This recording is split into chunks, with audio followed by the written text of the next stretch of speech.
על המקום, הבנתי שאכלתי אותה, הגיע שוטר, לקחו לי את הרישיון ועצרו אותי, לקחו אותי לתחנה.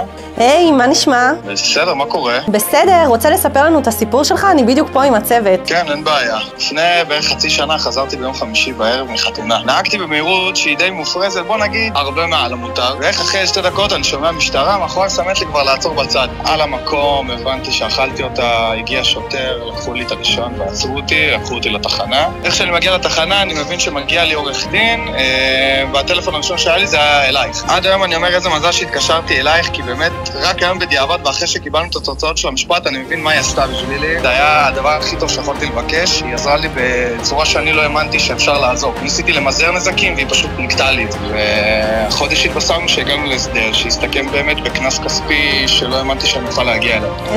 איזה כיף, אני שמחה לשמוע, ואני מקווה שאני לא אראה אותך יותר. גם אני, תודה רבה. זה כיף.